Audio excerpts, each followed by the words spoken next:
Oh, that's a little dark.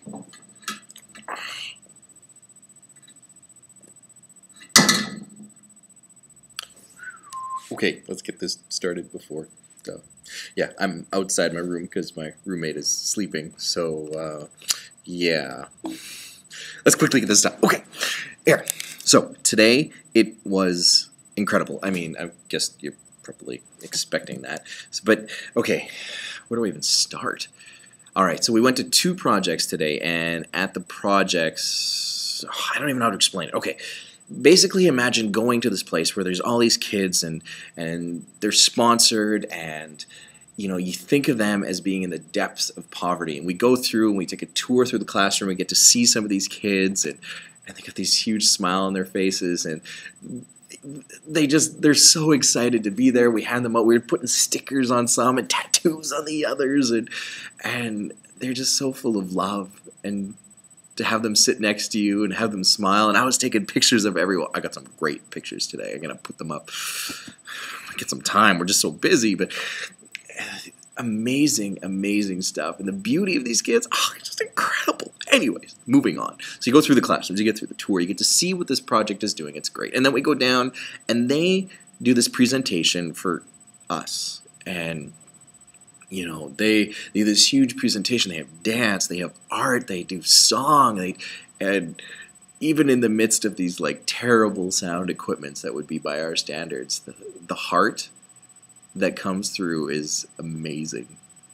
They truly believe and feel what they're sharing, and it's incredible. And they're doing it, and they're saying, "Thank you so much. Thank you so much for coming. Thank you for blessing us." And like, blessing you guys? And all of us, we just keep looking at each other like, no, thank you for blessing us. Like, they gave us gifts. We got this little shaker rattle. I should go get it. Just give me a second. Okay.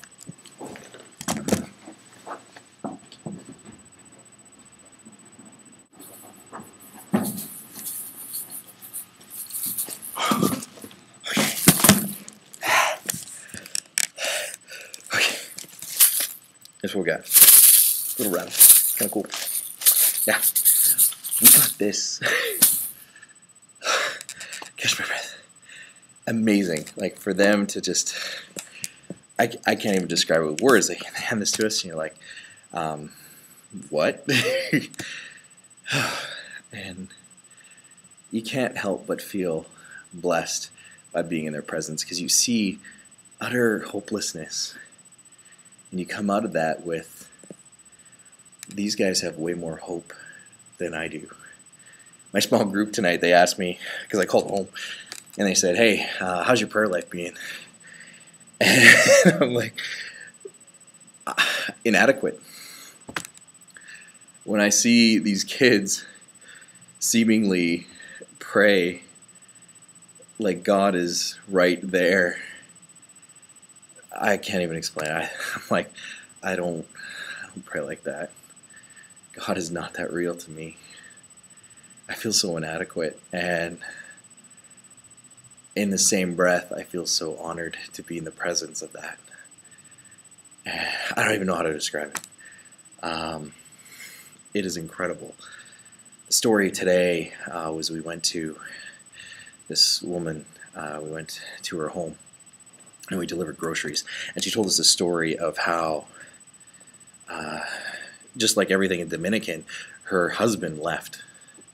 But it's not just, okay, the husband left, but she was in school to become a lawyer. And through that, she had to quit because her oldest daughter got sick, mentally ill. And she had to take care of them, right? She had to take care of the family. The father left four kids. And she left her dream to wash clothes and to walk like 14 miles a day to wash clothes so she could feed her family. $100 a day is all she made. $100 a day. $100 a month is all she made. And to do all this, and the house is all run down, and it's not even really a house, it's more like a concrete thing on the second floor with very rickety stairs that you can very easily fall off of. But so we ask her, like, how husband left. It's got to be hard. Like, how does that make you feel? She's like, God is good. God is good? She's like, yeah, God is amazing. God provides.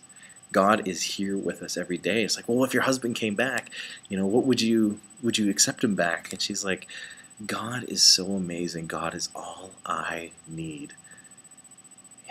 Like, and she teaches her kids forgiveness, and that she refuses to let her kids think of her husband and their father as, someone who runs away. Like, he still gives a little bit for food and gives what he can, and she teaches them to be thankful for what he does give. Like, wow.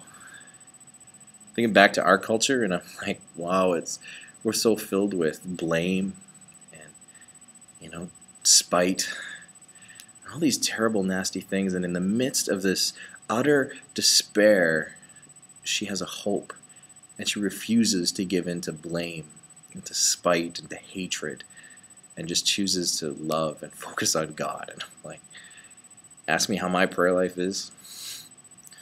When I heard her pray, I feel inadequate, and I feel like I have a lot of growing to do, and I feel like, what more can I do to help?